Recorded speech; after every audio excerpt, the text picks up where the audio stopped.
It's that sinking feeling, right? You make a purchase, and a few hours or a day later, there it is again, a double charge. It's annoying, it's stressful, and it can throw your whole budget off, especially if you're living paycheck to paycheck. This exact thing happened to me recently with my Regions Bank debit card. I saw two identical transactions for a relatively large purchase, and I immediately knew I had to act fast. Now, bank disputes can be a headache. You hear the stories, endless hold music, getting transferred from one department to another, waiting weeks for a resolution. So, my immediate thought was, here we go. How complicated is this going to be? The first thing I did, and this is key, is I checked to see if both charges had posted or if one was still pending. When you see a pending charge, often the bank can't do much yet because the merchant hasn't finalized the payment. However, in my case, both charges had actually posted, meaning the money was officially gone from my available balance. This changes the game. It moves from a temporary hold issue to a proper dispute. So, I logged into my Regions online banking and went straight to the customer service options.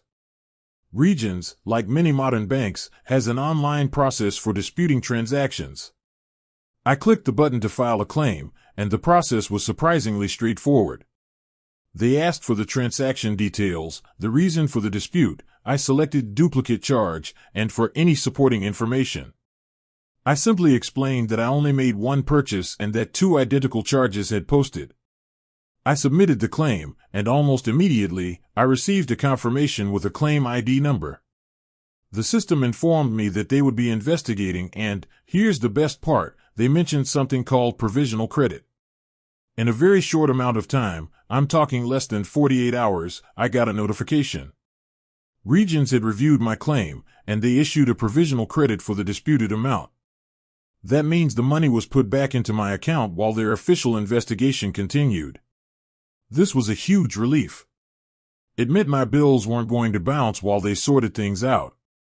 The full, official investigation did take a bit longer, about a week and a half, but because I already had my money back, the waiting wasn't an issue. Finally, I received an official letter and an email confirming the investigation was complete, the charge was deemed in error, and the provisional credit was now a permanent reversal. Case closed. My experience with Regions Bank, from the moment I filed the online dispute to the final resolution, was actually smooth and efficient. It taught me a few valuable lessons. Always check if the charge is posted or pending, utilize the bank's online dispute tools first, and get that claim ID number for reference. If you're ever in this situation, don't panic. Take a deep breath, gather your information, and start the formal dispute process. It might be much easier than you think. With that said, thanks for watching and until next time.